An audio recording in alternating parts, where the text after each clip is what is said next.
Hello and welcome to this bonus video as part of our trick or treat event. What I've put together here is a resource around the 7 mistakes of what we see people doing in Power Platform. We work with a lot of clients of different types, different sizes, different industries, all focused around Power Platform and in their pursuit of Power Platform solutions. And what we find is there are 7 common mistakes that we see all the time, and I want to help people avoid those. So this video is not as polished as the presentation that you joined us for. Thank you for joining us, by the way, for that. Really appreciate you turning up for that event. It was a lot of fun to put together, but this one's a little bit more, I don't know, just free form, as it will. There's not a lot of slides. It's me just talking you through the document. So there's a document here, futureability.io/7 mistakes, 7-mistakes. If you go to that URL, it's also linked in the description of this video as well. So you can just click on there and go to that. And that will take you to this document here. And this document basically goes through these 7 mistakes. And these 7 mistakes are what I outlined in the trick or treat event.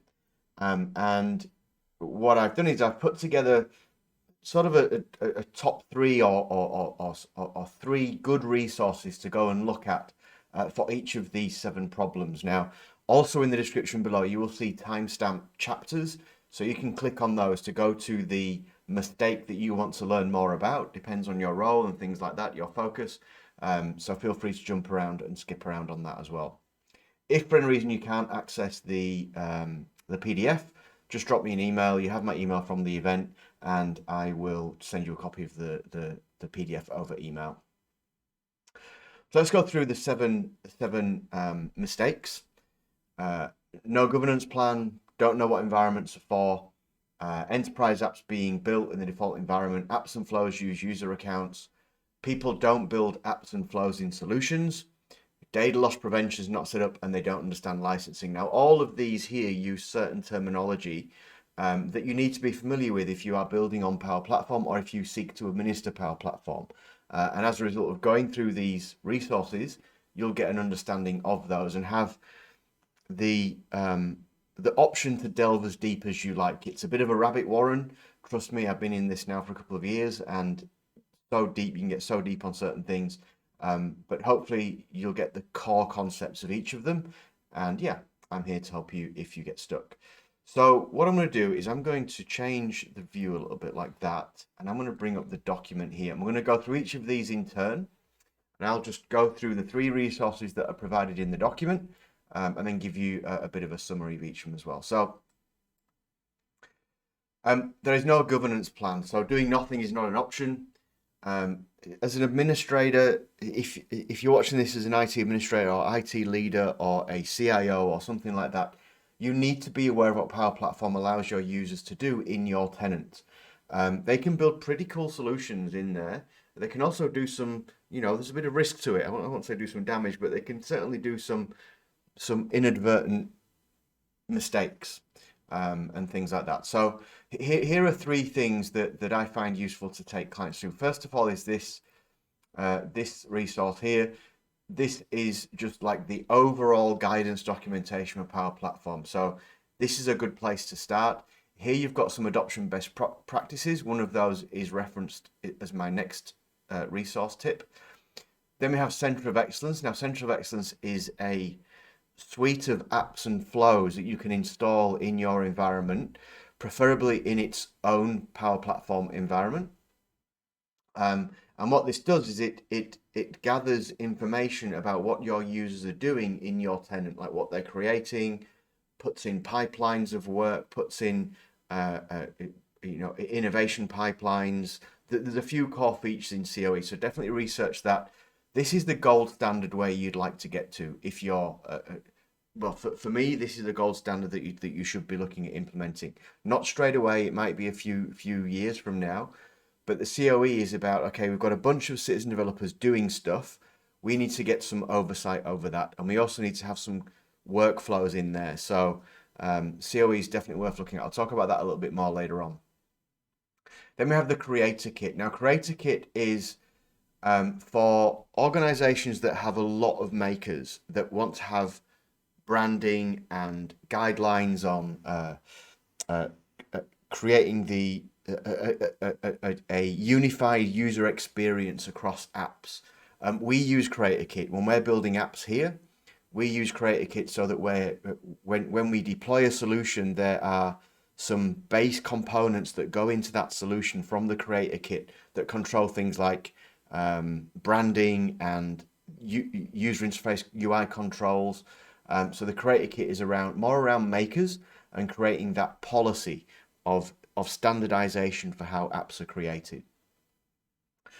And then there's just some other stuff around here that's worthwhile. So this documentation is excellent. I highly recommend delving into areas of this. Now, as we're going through the rest of this, some of the information are links deep into this guidance documentation, but certainly look through this and take from it what you need. That's the first resource. The second resource is a document. And I like this document because, where's it gone? It's probably just downloaded it. 1 second. So this is a security matrix. Now, what this does is it sort of shows what the aim is of your organization. So, we did a bit of work for a huge organization that was looking at standing up a Power Platform capability.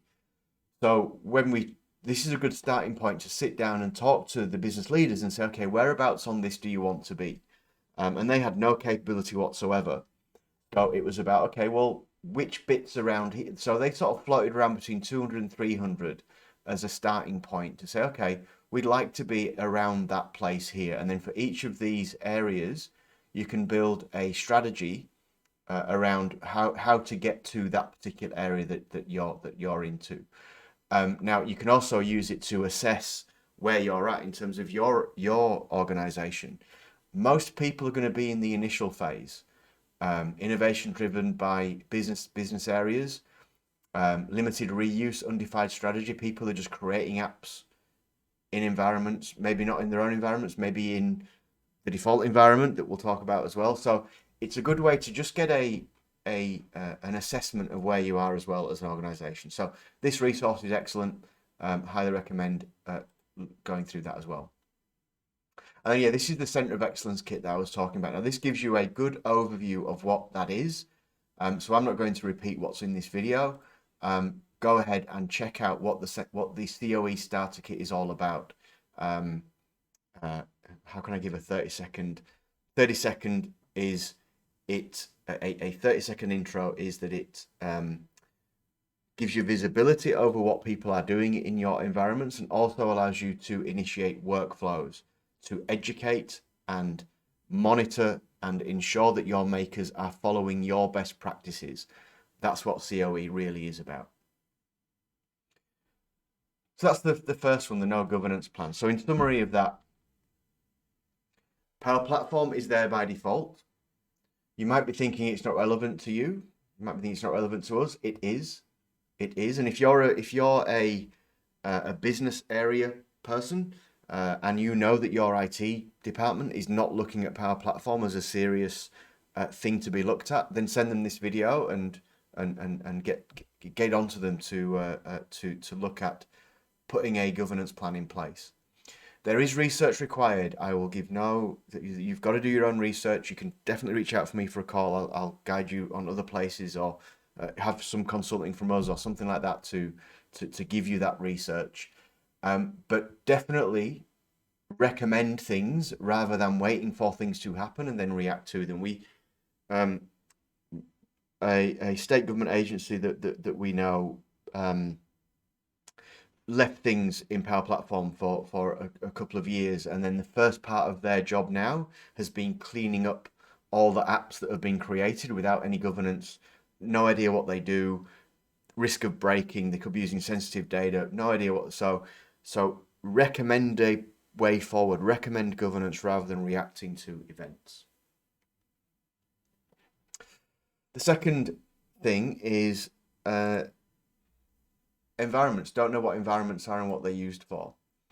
Now I'm going to recommend some YouTube videos and YouTube channels here that I really like. So this one here, it's not.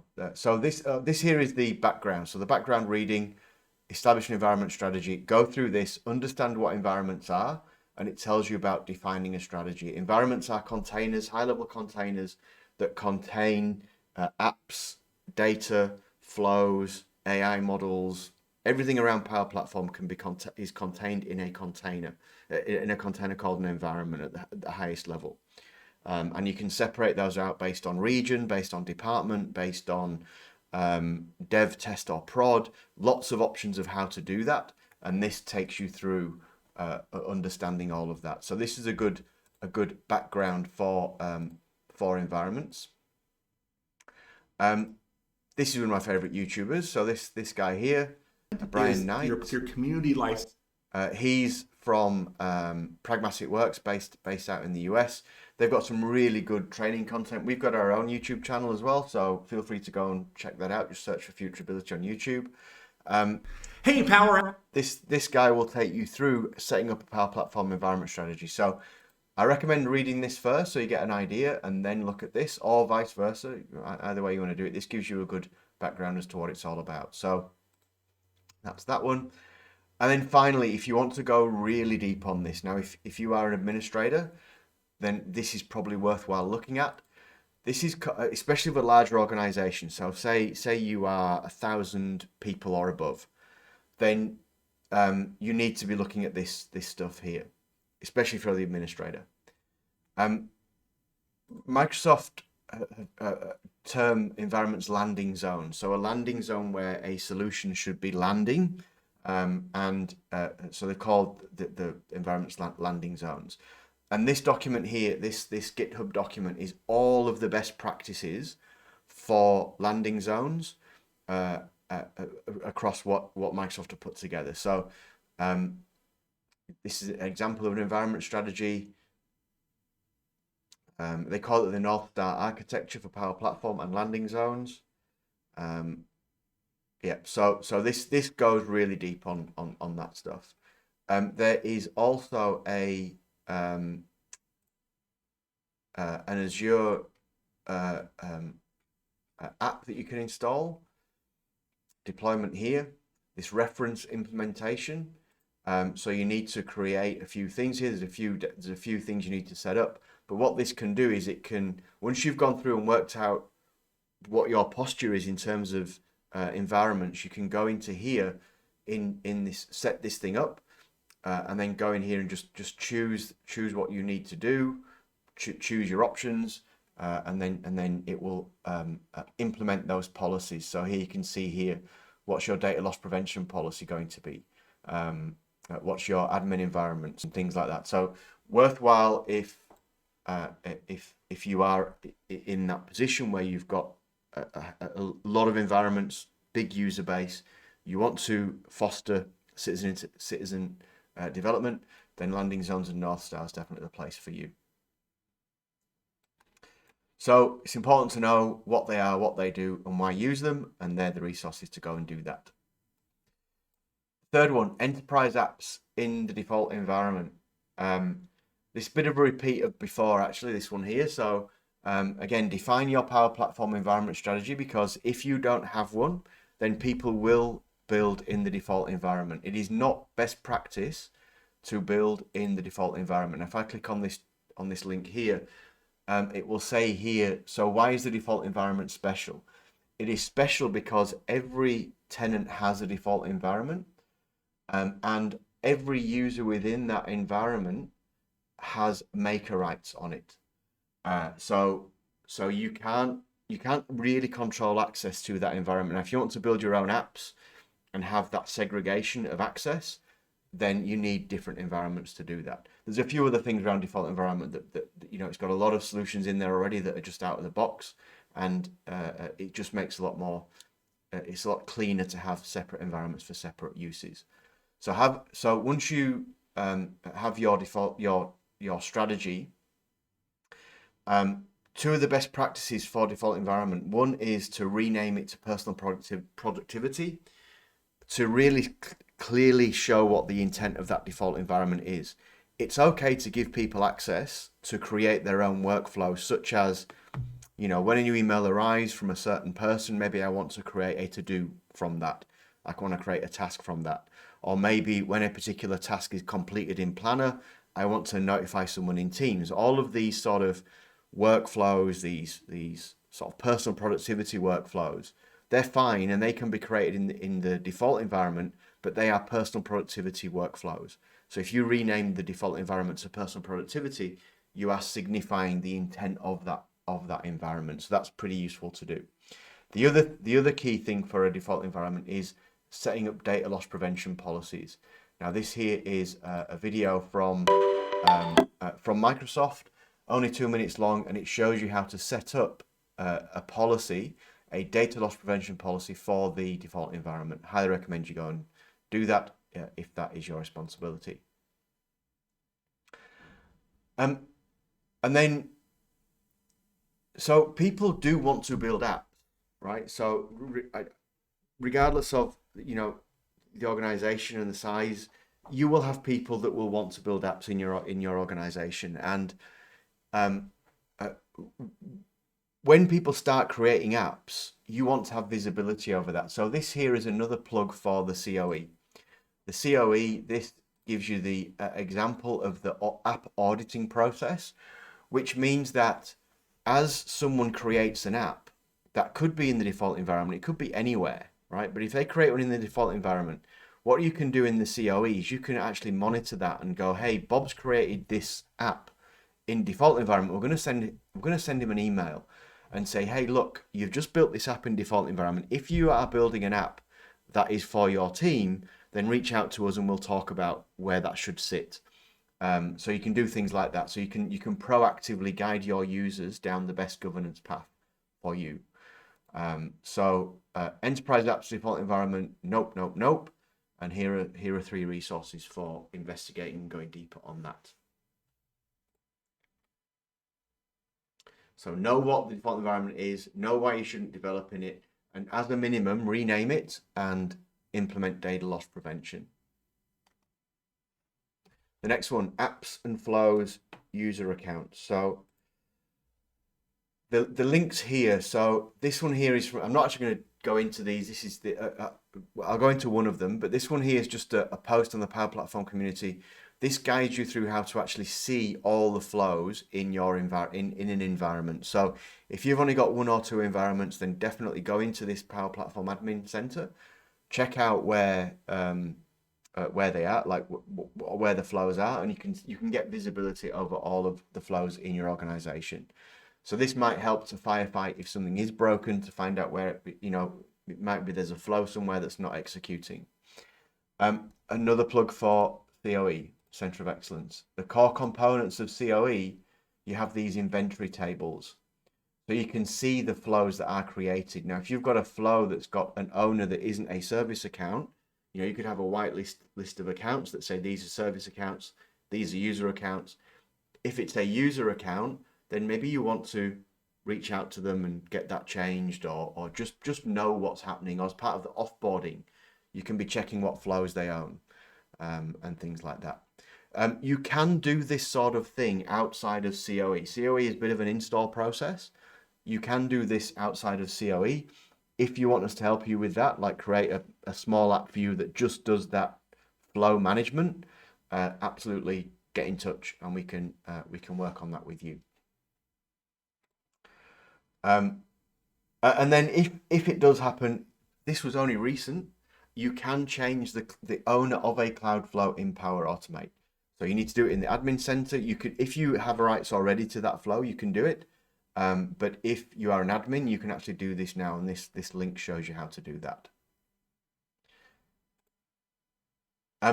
In the resources there, I didn't mention connections and connection references. That is another thing around connections, and that's around solutions. I'll talk about that later on today. So later on in the video. But do research connections and connection references. They can be useful as well. So you can set up one connection using a service account, and then people you can grant access to that to other people in your tenant, and then they can create connection references to that they can use in their apps, which sort of streamlines the whole process as well.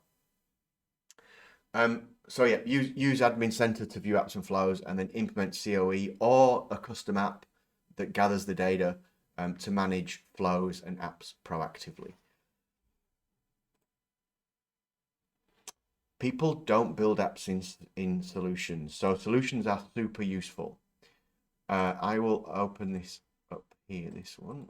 Issue tracker SharePoint. So this is another one of my favorite YouTubers, a guy called Reza Durrani. He's an MVP, works for Microsoft. His content is excellent, absolutely excellent. Highly recommend you go and follow him. And what he goes through here is an overview of solutions and why you should use them. So go and watch that. And then there's also this page on solution concepts. Issue tracker. Oops, sorry, wrong one. This thing about solution concepts, especially around managed and unmanaged. So a solution really is a container where you put your apps, flows, AI models, tables, everything that relates to one solution. You package it all in a solution, and then you can move that solution between different environments. And it can be managed, which means it's read-only in the target environment that you import it into, or unmanaged, which means that you can edit it in the destination when you move it between environments. That's a super useful thing to be able to do. So definitely get on top of what solutions can do. The other thing around solutions that solutions give you is, as a maker, things get superpowers, right? So things like connections. When you create a connection to a data source in once the app, when an app is in a solution or a flow is in a solution, it creates a connection reference, which is an abstracted layer from that connection, which means you can move it around. It's easier to administer. So it gives apps and flows certain superpowers. One of those superpowers is creating parent and child flows. So being able to call a flow from within a flow. So that's super useful as well when you're designing out solutions, because what you don't want to do is have flows that have repeated code in them. So you can create a master flow that does a particular thing and then call that from other flows. So it modularizes the automations.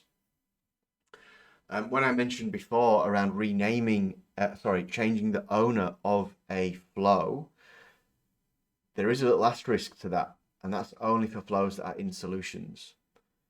So please use solutions. They are very useful things indeed. So know what solutions are. For admins, it's really cool for application lifecycle management and release process. So dev, test, prod, export and import these solutions between them, super useful. And for makers, it unlocks certain features. So definitely get in the habit of building in solutions. Next up, we have data loss prevention is not set up. Now so data loss prevention is, what I will do is I will just open up. These two here are YouTubes from PowerCat. So PowerCat is Power Platform's, it's Microsoft, a team in Microsoft, and they are the Power Platform Customer Advisory Team, so PowerCat. And they put some really good content out as well. Highly recommend checking those out on YouTube. If I open this link here, this will go through data loss prevention, what it is, and the impact of layering. So if you've got a policy on a connector and a policy at the environment level, which wins, and things like that. So highly recommend looking at that. Data loss prevention in a nutshell means that you can say in your default environment, which is best practice, you should lock everything down to just Microsoft products, which means that your makers can create solutions and apps and flows that rely on Microsoft products as data sources only. And if they go out to reach to Twitter or to Facebook or to Google Drive or something like that, then that's blocked and they're not allowed to do that. You can also implement data loss prevention at the action level. So if we go and check out a Let's look at a connector. Let's pick a connector at random. Let's go for Dropbox. So Dropbox has certain things that you can do with it. It has these certain actions here. What you can do with data loss prevention is you can say, you know what, I'm going to give people access to Dropbox to create Dropbox connections. But what they can't do is they can't create files, they can't copy files, they can't delete files, but they can get files. So it means that if your makers are working with people that use Dropbox, but you don't want to risk putting your data onto that Dropbox, but you can read from Dropbox, then you can control that under data loss prevention. So all of these resources here go through that and sort of tell you about what that is. Use policies for better custom connectors, so you can create your own connectors that leverage APIs of systems that you might necessarily not, that don't have a connector. And you can use DLP to get really smart about protecting the capabilities of those custom connectors. You know, really improving the governance around them as well. So that's data loss prevention. Finally, the final mistake. So let me just close these here. Let's go here. So yeah, data loss prevention is not set up. So understand what DLP is, understand why you need to use it, and understand the different types of DLP. And all of those links will take you through that. Finally, licensing. So there are certain things that are included within your license fee, within licensing. So if you've got an Office 365 license, it's highly likely you've got a whole bunch of capabilities already in your account. Now this link here will take you to your Microsoft account, and if you look at view subscriptions, you'll see here what licenses you have assigned to your account. Now you'll see here I have Power Pages trial, I have a Power Apps per user plan. I have Power BI. I also have Office 365. Now with Office 365, I get a whole bunch of Power Platform stuff. I get Power Automate for Office 365 and Power Apps for Office 365, which means that I can and Power Virtual Agents for Office 365. So it means that I can do certain things on Power Platform.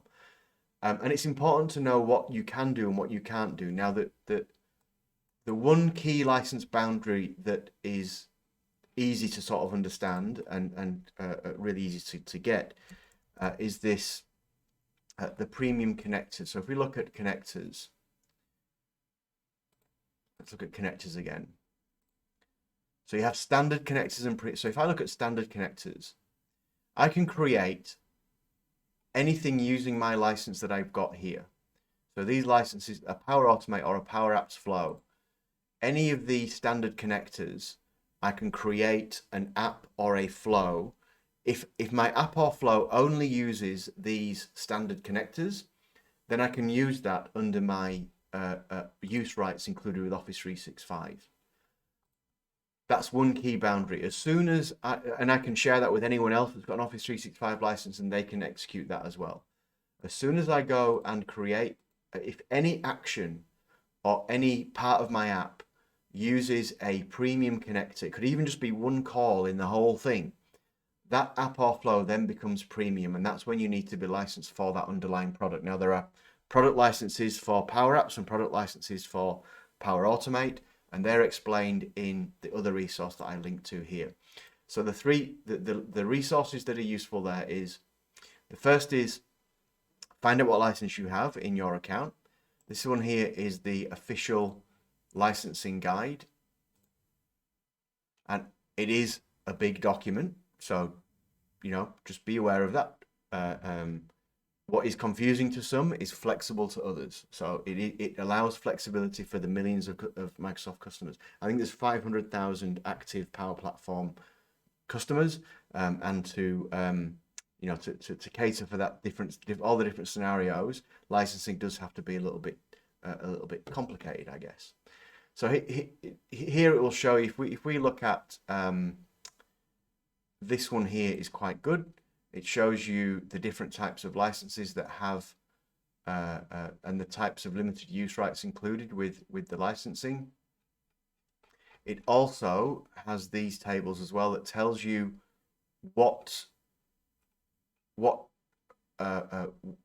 your licensing gives you. So here you'll see, so for Power Virtual Agents, so delving right into the product, these tables give you some really good information. So standard connectors is one I've explained. That's a key difference, but then there are differences at very granular levels. So here you can see Power Virtual Agents, which is the use rights within Office 365.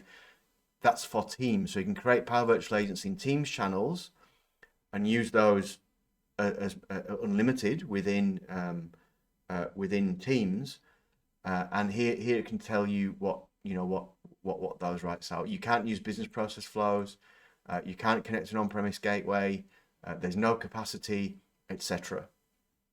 But you can do this stuff. So it tells you what you can do within your Office 365.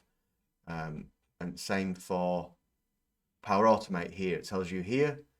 So here's the things that I can do if I've got a per user plan, if I've got the different types of plans and inclusive rights for Power Apps. So know what you're entitled to, know the boundaries for the particular solutions you want to build. And then if you want to become a expert in your organization, to be for the go-to person, then get training in it. There's this Get Licensing Ready.